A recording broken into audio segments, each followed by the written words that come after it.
Hey, welcome to Tabletop Skirmish Games and part 6 of this How to Play Horus Heresy series.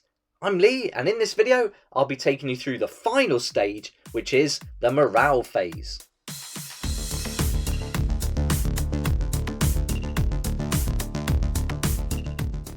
In the previous videos we've gone through general principles, reactions, movement, shooting phase, assault phase, so now that just leaves the final phase and the last video of the series where we'll look at the morale phase.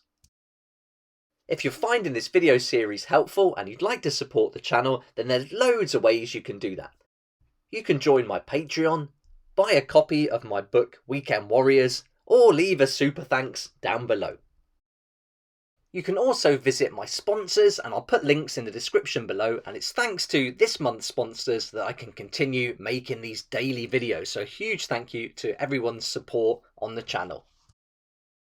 Right, let's get started with the rules for the morale phase.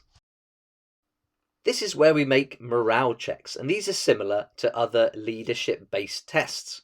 You take them by rolling 2d6 and comparing the total to the unit's leadership value. If the total is equal to or less than the unit's leadership characteristic, the test is passed and the unit does not suffer any ill effects. But if the total is higher than their leadership characteristic, the test is failed and the unit will immediately fall back.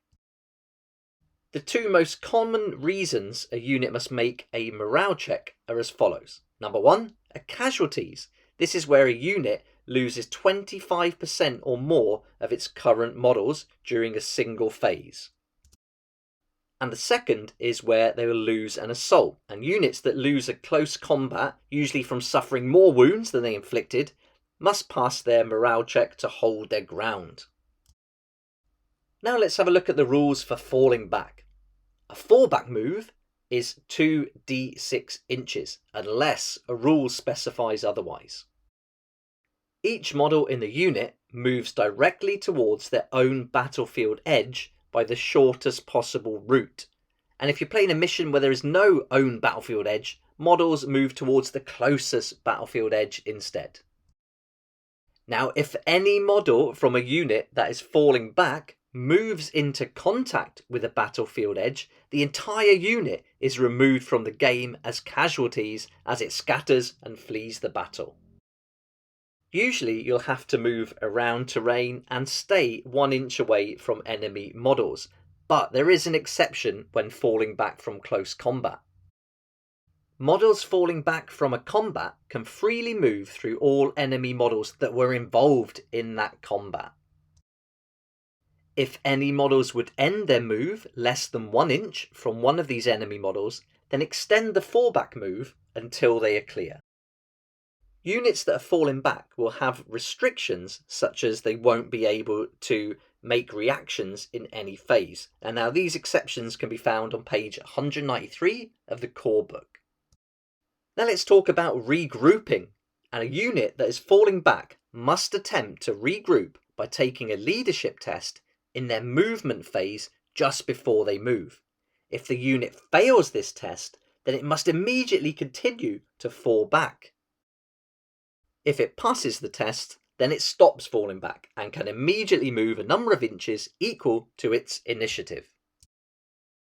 Once a unit has regrouped, it cannot otherwise move, run, or charge in the assault phase. However, it can make shooting attacks, but does count as having moved and can only fire snapshots. A unit that has regrouped may make reactions as normal, including those that allow it to move.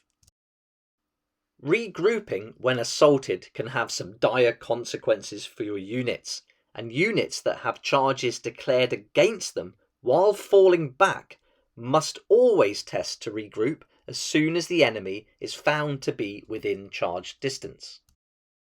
If the test is failed, the assaulted unit is removed as a casualty at the end of the charge subphase, after all charge moves have been completed. But if it's successful, the unit regroups without moving and the fight continues as normal. That now covers the basic rules for the morale phase, and this is the final video in the How to Play Horus Heresy series, so hopefully now you've got everything you need to know to play your first game. But this is only the beginning, as there are so many other special rules that you need to look at to grow the game. So from page 194 onwards in the core book, you'll find roles for all the different unit types, for psychic powers, for vehicles, terrain, and everything else that you can add on to your game to make it even more enjoyable and complex. From page 230 of the rulebook, you'll find a special rules section, and this has got lots of information and different rules that you can introduce. On top of that, you've got the different modes of play, and you can choose between narrative play, campaign play, open play, and matched play, and these all give you different ways to play and enjoy the game. I hope you enjoyed following along with this series, and I really hope it's given you the tools you need to get started playing your first game of Horus Heresy. If you'd like to pick up a copy of Age of Darkness or any other hobby items, I'll put a link down below to Firestorm Games. If you order from them before the 31st of August, you'll also save an additional 5% on the usual up to 20%, so some big savings to be made there, and you'll also support the channel as I get a small commission from every sale made through that link. Thanks so much for watching. If you did like it, please hit the like button, subscribe for more videos like this, and don't forget to hit the notification bell to join me next time on Tabletop Skirmish Games.